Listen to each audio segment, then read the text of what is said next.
Seguindo nossa celebração, convidamos ao palco o nosso segundo convidado, Jorge Barcati, que nos trará inspirações e considerações quanto ao tema de hoje. Jorge Barcati é conselheiro e professor de Filosofia e Ética na Associação Palas Atena, onde também coordena o curso de formação em Ética Aplicada. Analista de sistemas, membro fundador do Instituto de Compliance e Integridade Corporativa, ICIC, e especialista em governança corporativa e ética empresarial. Por gentileza, professor Jorge, palco é seu.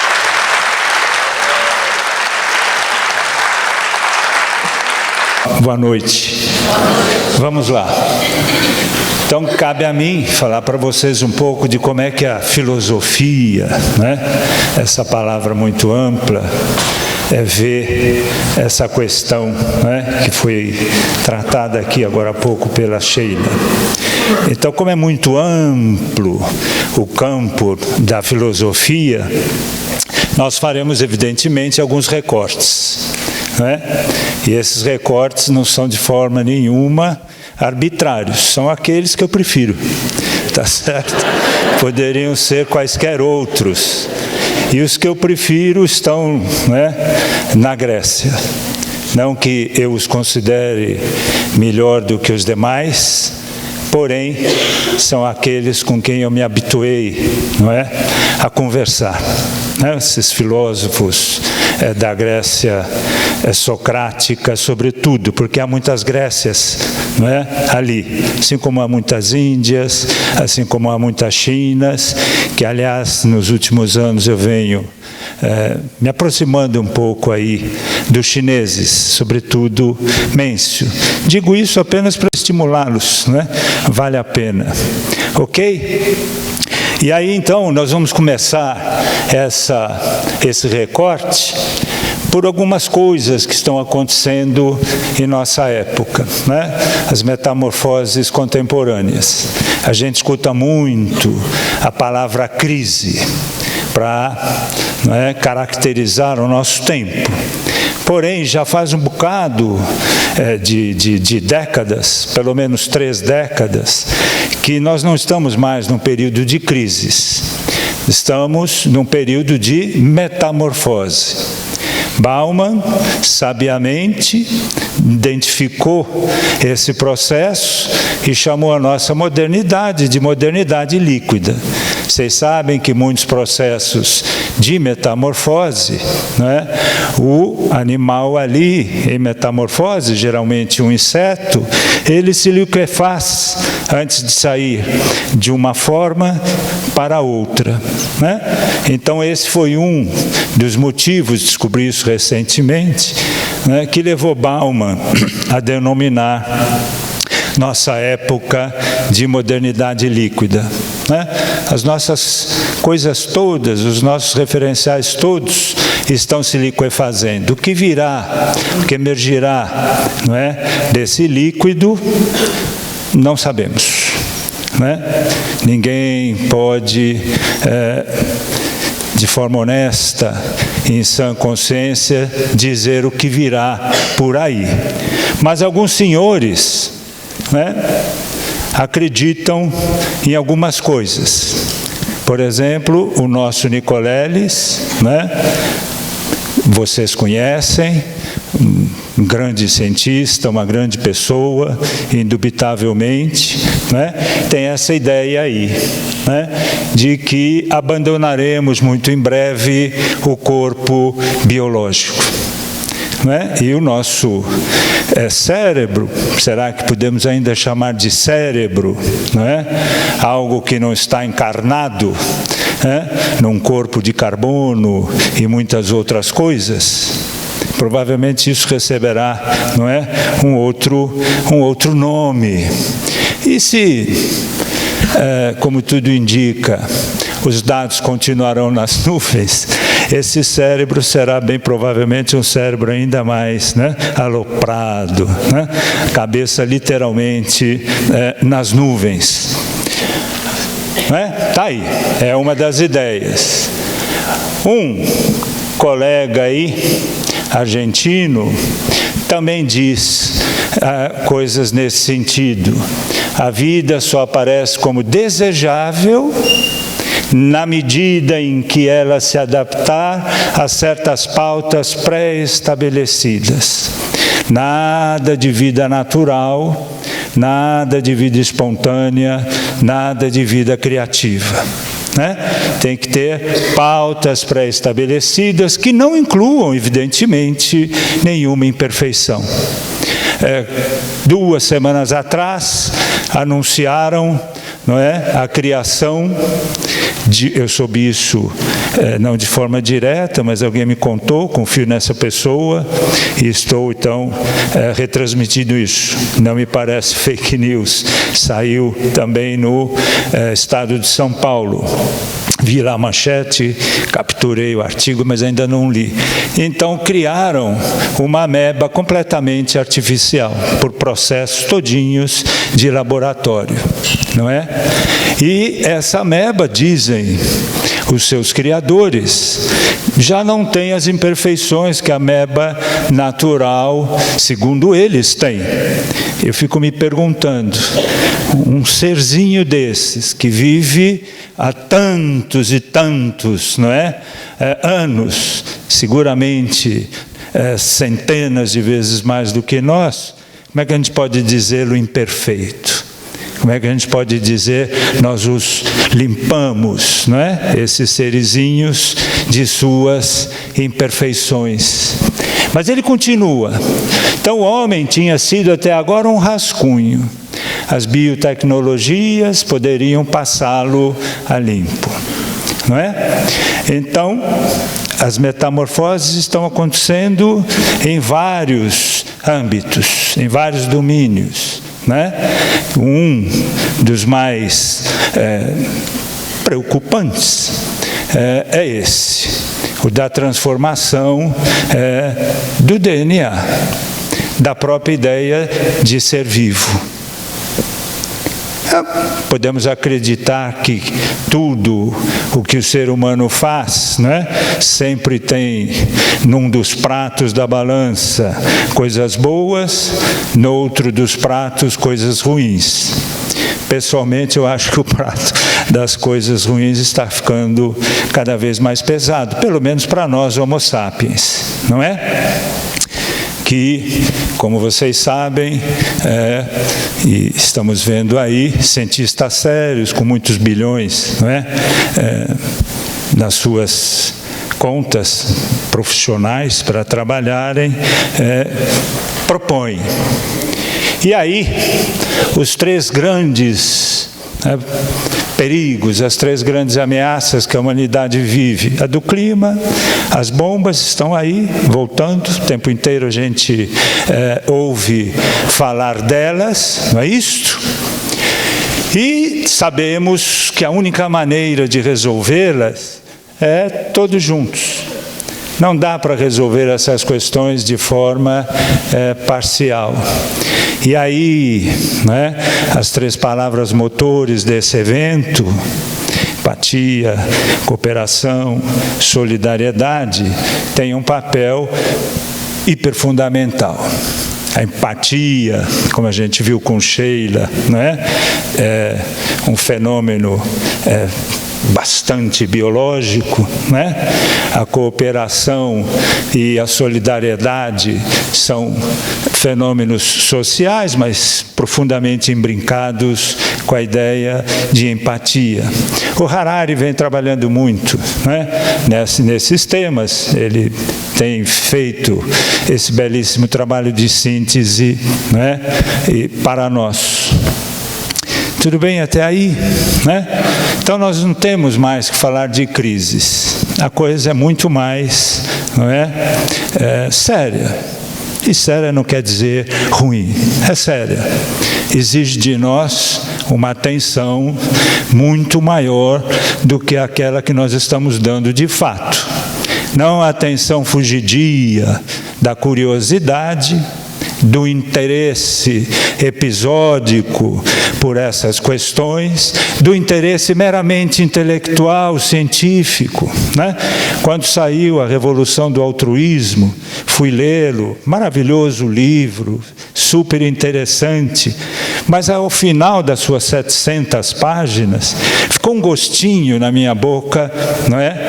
Porque é na boca que fica, né? Saboreei a leitura, de que, puxa vida, a humanidade ainda precisa que um homem como Mathieu Ricard, né, tenha que escrever um livro de 700 páginas sobre a importância do altruísmo.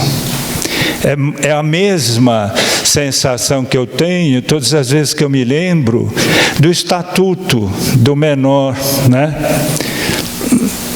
Tem sentido a gente precisar normatizar, transformar em regulamento, em lei, né? As relações com a criança, com o menor, com o adolescente.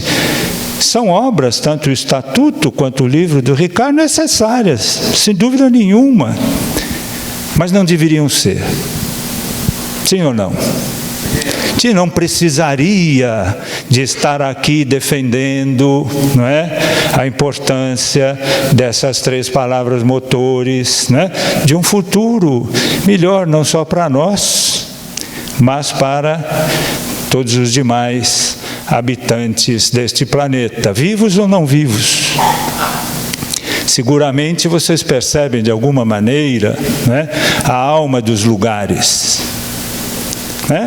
Então, Brumadinho, etc. e tal, onde é que foi parar, né? A alma desses lugares. Então, pessoas, né, o que eu sugiro é que a gente leve de fato a sério isso, para além da curiosidade, seja ela, né, no dia a dia, para termos o que conversar, mandar aí nas redes sociais, seja para investigarmos. A ciência pode nos ensinar tudo sobre estas palavras. E o que fazemos com isso? O que fazemos com isto? É a grande pergunta. Ok? E agora vamos ver, né, o que a gente não sabe, que a ciência não dá conta de resolver, e não só ela, uma porção de outras coisas, né? Essas coisas todas nós não sabemos. O que fazer com essas populações e com o trabalho, não é, sem significado? Como lidar com a tecnologia, e com a ciência também, com essa quantidade infinita de bons papers e pesquisas, que certamente a inteligência artificial é que vai catalogar para nós, já faz isso, resume e etc. e tal. Então, quer dizer, nem o prazer de a gente degustar deste conhecimento, muito em breve teremos, por puro acúmulo. Nós já não somos mais consumidores, somos, como sabemos, acumuladores de qualquer coisa. De qualquer coisa. Como preservar o planeta, interromper o sofrimento que a gente causa aos animais, evitar tudo isso, e como não perder contato, né, com as pessoas que amamos, ou com as pessoas que estão nos ladeando. Se não juntos, pelo menos do lado. Essas são questões muito antigas, não é? São muito antigas. Estão presentes no início do que chamamos, muito genericamente, de filosofia. A grande pergunta da filosofia é, afinal de contas, o que é isto? E o que isto tem a ver comigo? Não no sentido de não quero saber da coisa, mas no sentido contrário. O que é que eu devo fazer em relação a estas coisas que eu investigo para que eu e os demais se deem bem. Não é uma pura curiosidade de Tales, o primeiro filósofo identificado aí, não é, na Grécia, eles perguntar, não é, qual é o elemento básico do cosmos e chamá-lo de água. Não é uma simples curiosidade. As perguntas filosóficas não são derivadas da mera curiosidade, não é? Por que que as maçãs caem e a lua não? Por que que chove? Por que que o avião decola? As perguntas filosóficas não são desse tipo. Elas são de outro tipo. São perguntas quase de natureza oraculares. E vocês sabem que Sócrates foi Sócrates depois que um oráculo o designou como o homem mais sábio, não é? Entre todos, ele, como sábio eu? Se eu não sei nada sobre as coisas que realmente são importantes saber para se levar uma vida humanamente respeitável por mim, em primeiro lugar, depois pelos demais. Estamos juntos, pessoas? Não é? Então, continuando isto, a lucidez de uma filósofa, não é? Vejam o que ela disse em 1958, não é? O nosso cérebro, que constitui a base material, física dos nossos pensamentos, não está conseguindo acompanhar o que a gente faz, de modo que de agora em diante, necessariamente, necessitaremos realmente de máquinas artificiais que pensem e falem por nós. Isto em 1958. Só tinha um computador gigantesco, etc. e tal, ou dois no mundo. Se for comprovado o divórcio entre o conhecimento, que virou para nós um know-how, quase tudo a serviço da tecnologia e, portanto, do lucro, e por aí vamos.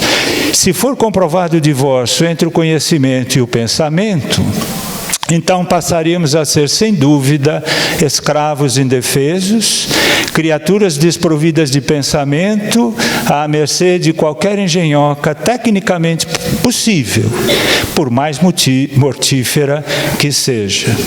Se isto não é algum tipo de profecia, eu não sei o que é profecia. Não é? E o livro todo dela vale a pena, pessoas, né? É um livro que ela vai diferenciar os muitos tipos de atividade humana.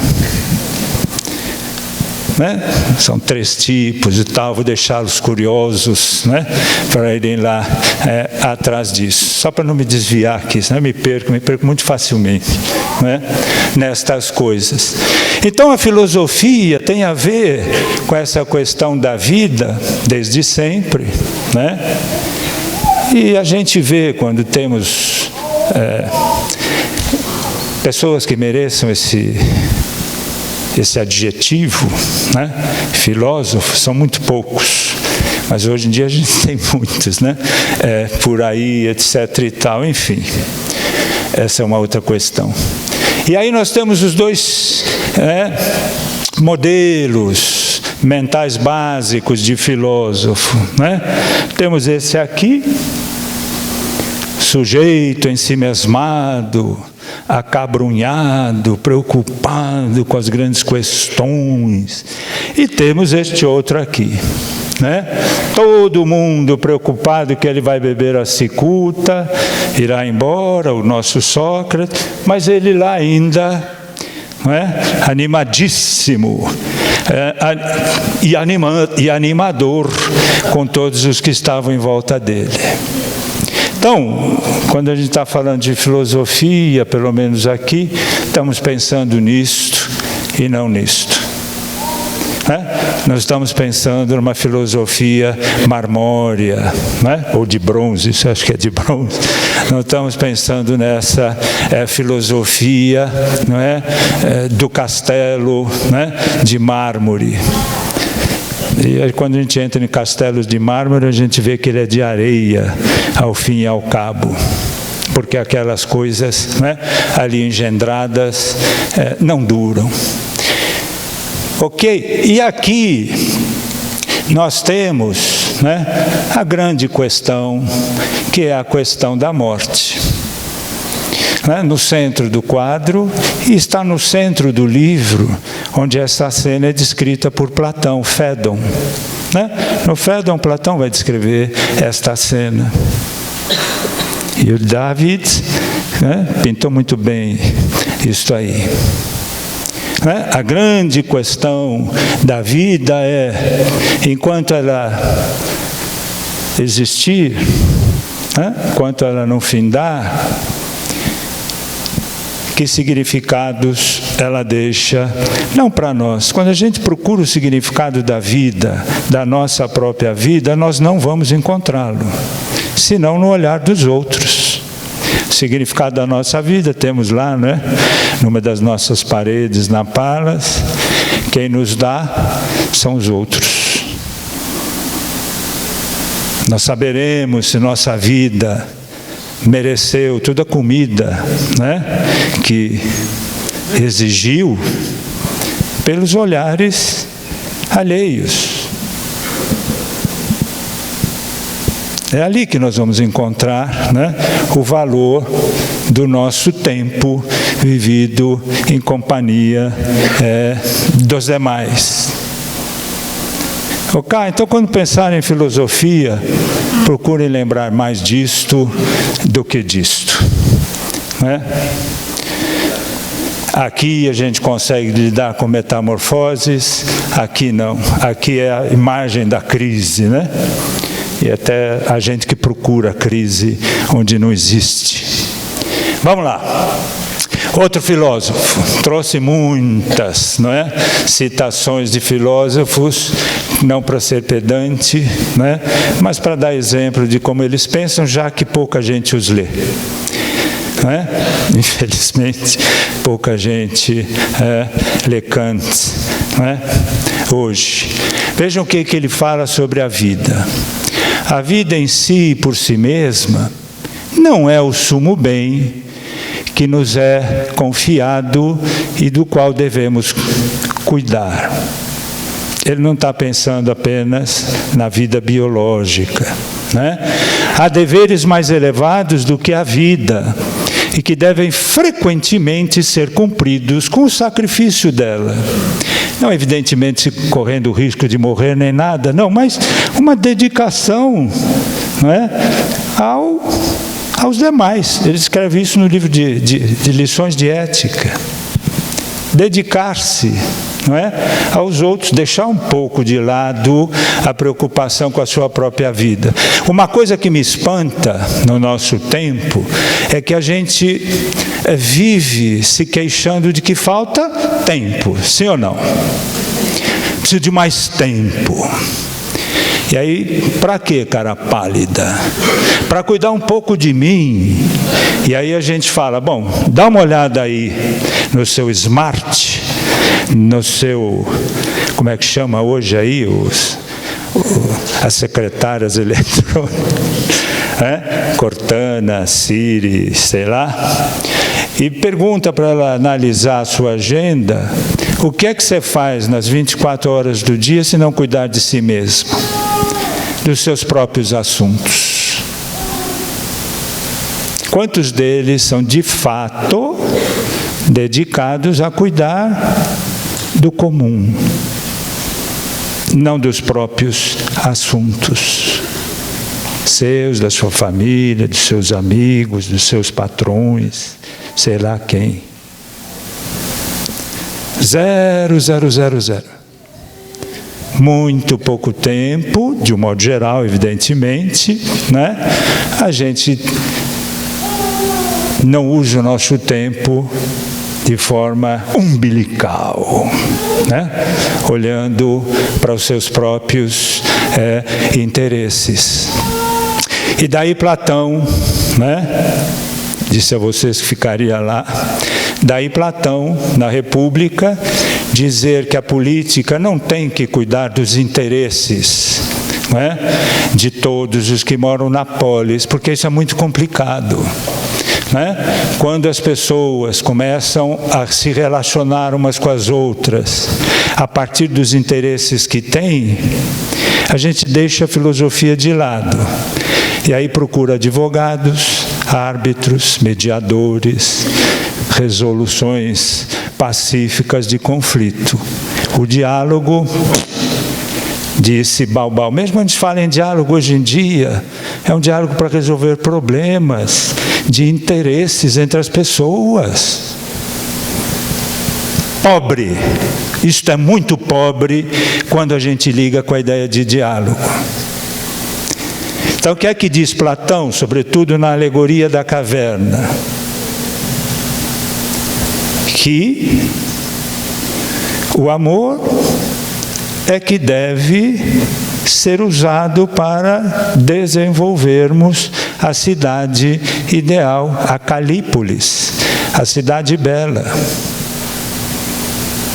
Por meio do eros pedagógico que cada um de nós deve praticar, mesmo correndo o risco de ter que beber cicuta. Isso que Platão fala, em essência, na República. Todos conhecem, não? A alegoria. E o Sócrates bebia cicuta lá por conta disso.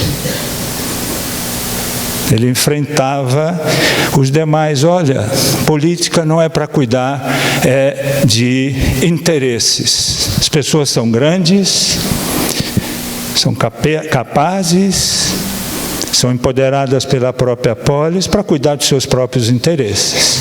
Juntos nós temos que cuidar uns dos outros, sem botar interesses no meio, porque aí dá porcaria. Consegui passar a ideia geral para vocês? Espero que sim.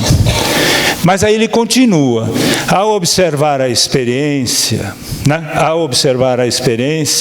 vemos que um ser humano indigno valoriza mais a sua vida, olha que lindo isso, do que a sua pessoa. Então, quando a Sheila colocou para nós, vamos individualizar, vamos ver a pessoa, ali. Não dá para eu ver a pessoa se eu não sou uma pessoa. Se eu não me trato como uma pessoa, alguém cuja história, cujo modo de ocupar a vida, alguém que responde àquela pergunta,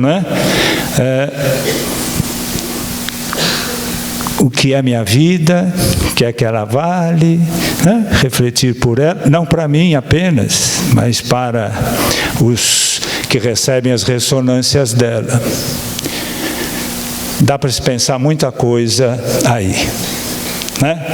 Dá para se pensar. Porque nós não valorizamos a pessoa que a gente acredita, como os dois cientistas que abriram aqui a nossa fala. Então, interessante guardar os dados, que estão aqui. Se é de uma pessoa ou não é pessoa, não interessa. Esses dados que têm vontade de continuar, de máquina em máquina, de tractana em tractana, milênios. Agora eu me pergunto, viver 500 anos, para quê? Para visitar Paris 200 vezes? O que nós vamos fazer vivendo 500 anos? Ao invés do livrinho, 1000 lugares para visitar antes de morrer, o que nós vamos escrever? Eu acho que a gente não vai visitar nenhuma, porque somos preguiçosos, somos procrastinadores. Somos ou não somos? Deixamos tudo para depois. Se eu sei que eu tenho 500 anos, por que pressa? Não vou fazer nada. Continuando assim, a menos que nos aperfeiçoem e nos tornem robôs, autômatos, hiper eficientes. Mais uma, aqui de Albert Camus, quando ele recebeu lá em 57 o seu prêmio Nobel e dedicou, né, às novas gerações. Um trecho, vale a pena ler o discurso todo, não é longo, né, e é bem tocante. Herdeira de revoluções decaídas, tecnologias enlouquecidas e ideologias esgotadas, onde poderes medíocres podem destruir tudo, mas não sabem mais convencer. A palavra perdeu seu grande dom, que é o dom de convencer a si e ao outro. Sobretudo quando a gente diz, vamos juntos. Aí complica, não é? Não convencemos ninguém a ir junto conosco. Está cada vez mais difícil. De forma flamejante, numa tarde de domingo, na Avenida Paulista, ou numa sexta-feira à noite, nós vamos. Mas, depois que aquela chama de palha apaga, acabou. Ou seja, ninguém mais vai atrás de sua palavra. A grande dignidade humana sempre foi expressa nisso. Sujeito digno vai atrás da palavra dada. Confiávamos quando alguém dizia, eu vou, eu faço. Mas hoje há umas confusões muito grandes de várias maneiras. É por isso que os contratos são pensados hoje muito mais prevendo a hora do distrato do que o trato. O contrato devia orientar o trato. O que é que nós combinamos? E eu vou ali toda hora olhar. Bom, tem problemas, todos temos, né? E vamos dar um jeito, né, de resolvê-los. Bom, onde a inteligência se rebaixou para servir ao ódio e à opressão.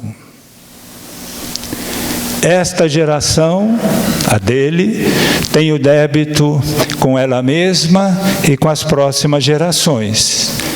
E esse débito é restabelecer um pouco daquilo que faz a dignidade de viver e de morrer. Belíssimo, né? 57, ó. Ele recebeu isso em 57. O livro de Hannah Arendt estava ficando pronto, estava no prelo. Né? Também sabia. E nós estamos padecendo disso tudo. Né? Em boa medida, estamos padecendo sobretudo disso. Né? Sobretudo disso. E aí, terminando já, viu, pessoas? Qual é a palavra, então, essencial? A sustentação da vida. Nosso, né, prospecto aqui do evento coloca essa pergunta.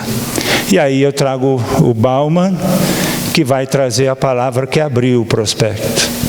Né? Do jeito que as coisas estão, é de supor que 19... entre 20 habitantes do planeta, estariam em melhor situação se a reciprocidade substituísse a troca de mercadorias. Ok?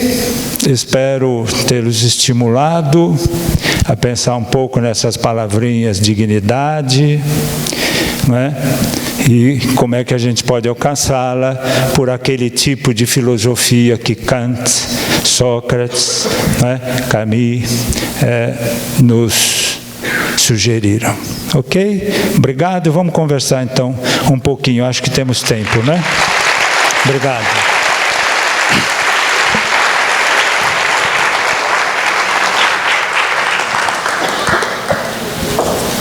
O motivo de vocês terem que escrever as perguntas é a minha quase surdez, né?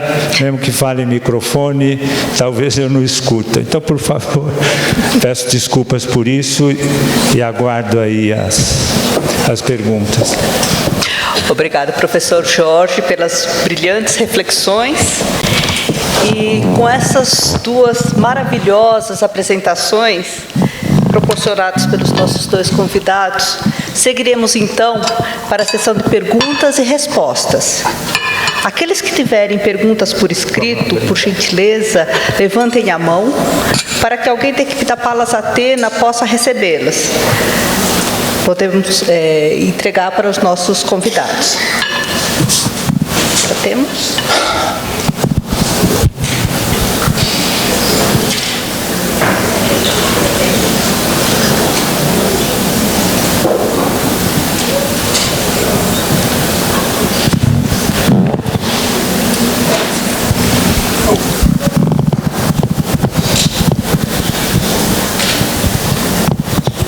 Tem uma ali, olha lá.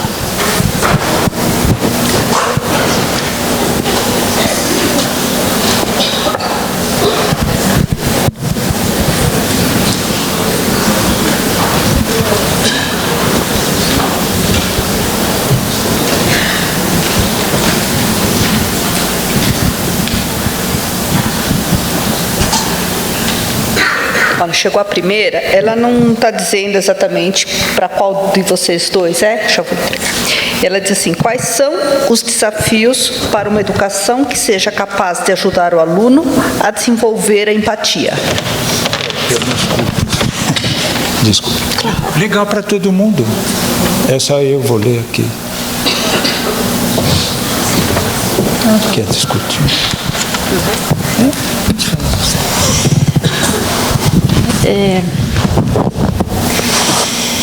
Eu acho que a gente já tem muito da empatia. Talvez a educação seja não tirar a empatia do que a gente já tem, né? Como eu mostrei. E para mim, o contato com a natureza e contato com os outros animais, e a gente poder fazer essa educação de que todos somos seres num pequeno planeta, com isso a gente vai aumentando a empatia. E se a gente pensar na educação do Japão versus a nossa, de como eles pensam sempre em comunidade e tem que fazer tudo junto desde pequenos, acho que tem que ser por aí. Se qualquer coisa que vocês perguntarem para mim, eu vou achar que tem que ter alguma coisa com a natureza, e contato com a natureza, e aprender sobre os animais, e aprender sobre as plantas. Isso nos torna mais humanos. Bom, a minha ideia a respeito disso é clássica, não é? É pelo exemplo. Né? E para a gente poder praticar a empatia, tem que ter um ambiente menos competitivo. Essa questão dos espelhos neurônio, né? Os neurônios espelhos. Em situações de combate, evidentemente, o cérebro trava esses espelhos. Né? Se eu estou ali disputando com outro guepardo, não é? Aquele gnu, não vou ter empatia nenhuma pelo outro. Os dois estão famélicos e não vai ter jeito. Então, no ambiente escolar, que quase todo ele é voltado desde pequenininho, cada vez mais cedo, né, para preparar profissionais hipercompetentes, né, há uma similitude completa com o ambiente das empresas, de extrema competição. Dificilmente as crianças pararão de fazer bullying, assim como dificilmente os profissionais pararão de praticar assédio em ambientes tão competitivos. Então, a primeira coisa é ter uma educação baseada não na louvação e preparo para atingir os pináculos, no mundo econômico, mas ambientes cooperativos, etc. e tal, o exemplo. Não tem outra, não é pela pregação que a gente vai resolver alguma coisa. Ok? Chegou mais uma. Eu já entrego, professor. Como lidar com o estado de exaustão que tomou conta dos altruístas? Ai, deixa. Não.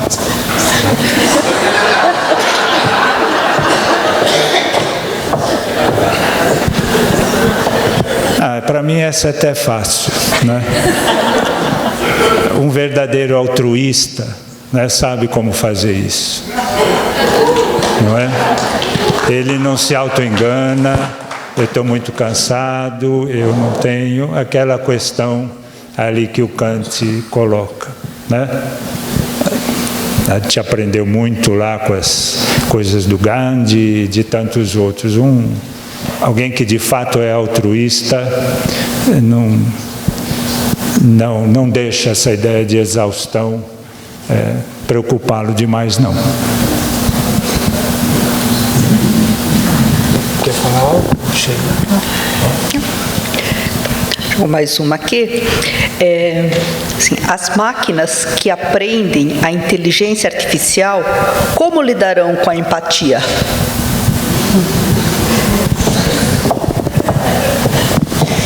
Eu acho que essa é a questão do Harari, né, que ele coloca, que o professor Jorge falou, no Homo Deus, ele fala que nós teremos máquinas muito mais inteligentes do que nós, mas que serão máquinas sem consciência. E aí, como é que a gente vai fazer? E eu não sei a resposta, mas com certeza a gente passa para o vizinho para ele responder, mas com certeza é uma coisa que a gente tem muito a pensar, hein? Bom, ninguém sabe como é que vai ser isso, né? Mas se seguir o caminho da inteligência biológica, da inteligência natural, como a gente viu aqui com Sheila, certamente isso aparecerá lá também, não é? Se essa ideia de que também as emoções, também a consciência surgirá nessas máquinas, porque isso é inerente ao processo de inteligência, então ele também aparecerá. E oxalá apareça mais forte, né, do que em nós, se aparecer, não é? Tem uma questão para a professora Sheila. Assim, é possível educar a amígdala? É possível. É possível. Primeiro, sim, é possível. Tudo aquilo que eu falei, existem uma variedade gigante de respostas. Então, tem pessoas que não têm aquelas respostas tão vivas, quando a gente vê, por exemplo, alguém de outra raça, até pessoas que são extremamente racistas e que aí a amígdala acende loucamente. Então, sim, é possível. Eu acho que é através de tudo isso que a gente falou aqui hoje. Questão, a indignidade tem a ver também com o distanciamento do outro pela falta de filosofia? Quer responder essa? Não. Jonas.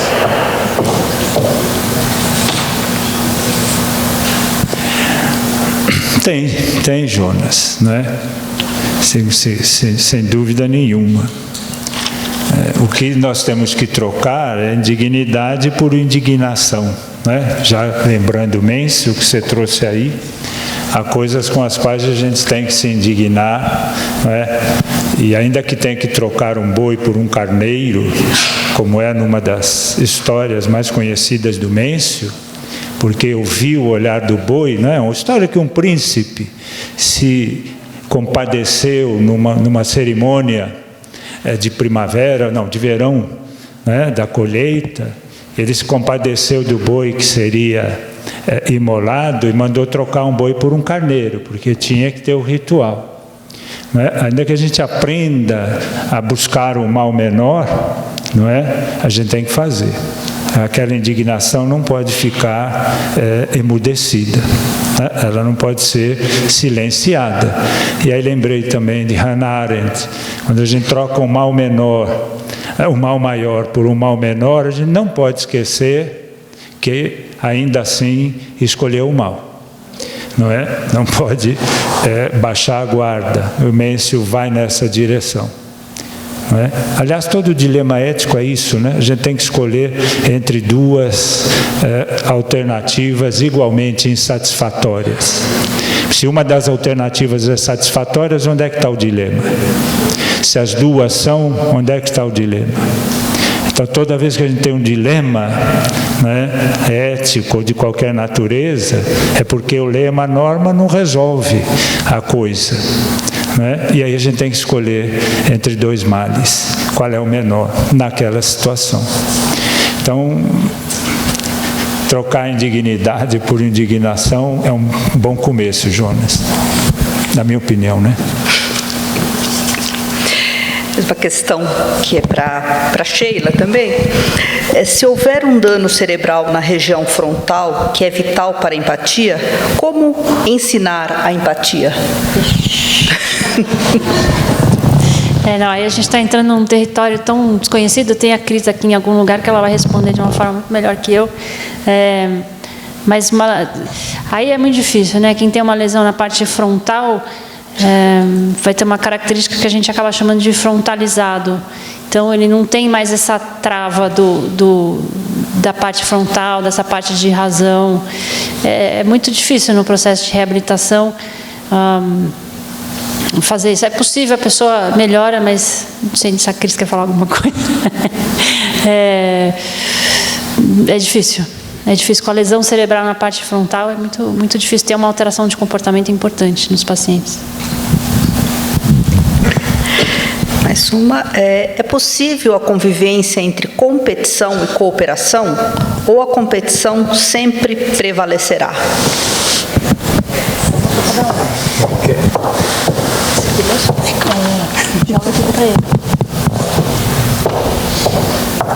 Não, é claro que é e tem sido, né, gente? É visível isso, a gente tem a competição, tem a cooperação, enfim. A questão é de como equilibrar, não é? É tudo isso e saber os limites, tanto da cooperação quanto da competição. Vocês sabem que há uma cooperação degenerada, né? Toda a corrupção é a cooperação entre duas partes, não é? Degeneradas. O Clóvis de Barros Filho que fala isso, né? A corrupção é uma parceria degenerada, né? Então também há cooperações que não deveriam ser feitas, né? Há competição também aqui de uma maneira bem caricata, né? Entre o bem e o mal, entre o que é correto e o que é certo. Há também aí, né? Então, a melhor maneira da gente lidar com palavras não é torná-las rígidas. Rigor sim, rigidez não. Então, dá sim e a gente convive com isso e a maior parte do tempo bem, né? Competir com nobreza, com dignidade, não há problema aí, não. Desde que o objetivo da competição seja bom também, né? Tem uma questão aqui que fala de cinema, que é do Wellington. Eu vou ler aqui e vocês ver como vocês vão responder. Então começa assim. Tudo bem que se trata de uma alegoria de cinema, mas o que nos sugere a lição do filme Exterminador do Futuro, quando a máquina doa voluntária e conscientemente seu próprio coração para salvar o líder da resistência humana contra as máquinas. Por que aquela cena nos toca?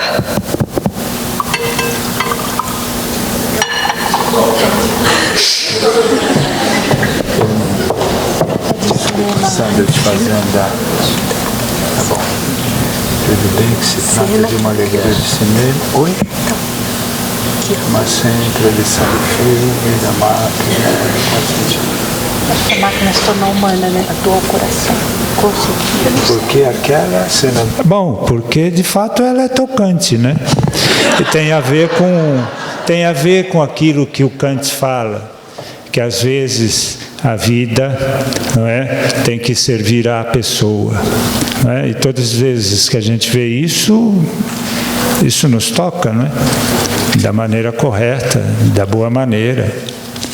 Então, acho isso bastante importante.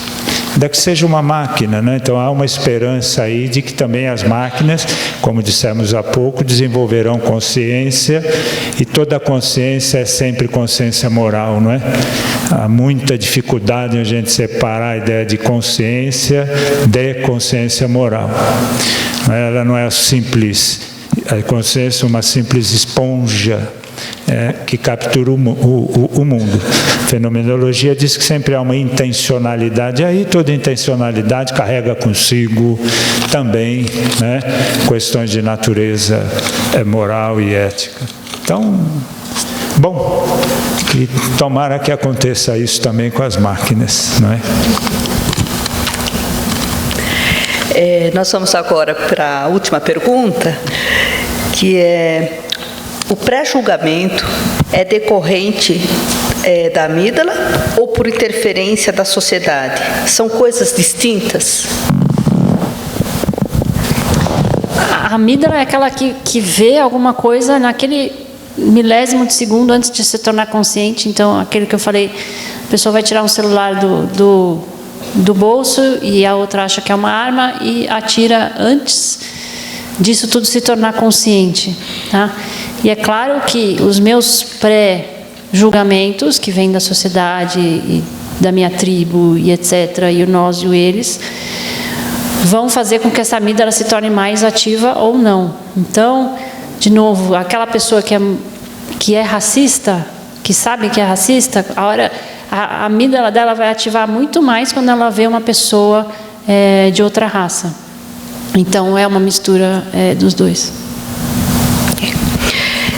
Lembrando que as perguntas que não foram respondidas, elas serão entregues aos palestrantes, tá ok?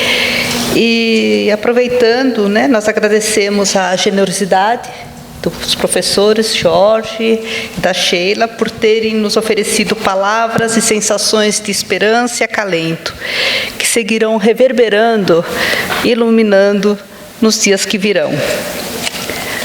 Somos gratos também às parcerias exitosas ao SESC Vila Mariana, com a excelência de suas equipes e gestores, aos colaboradores e voluntários da Palas Atena e ao público da plateia que nos acompanhou até aqui. Nos despedimos, desejando que estejam conosco no próximo Fórum da Cultura de Paz e Não Violência, no dia 2 de julho, neste mesmo teatro, quando teremos a honra de celebrar a 5ª Semana Nelson Mandela. Acompanhe a programação do SESC Vila Mariana e da Palas Atena nos sites e redes sociais das instituições. Visitem o site www.comitepaz.org.br, onde estão os áudios e vídeos dos fóruns já realizados, além de um rico acervo da cultura de paz e não violência. Colaborem para a consolidação desses princípios, repassando esta informação a quem possa aproveitar. Muito obrigada e boa noite.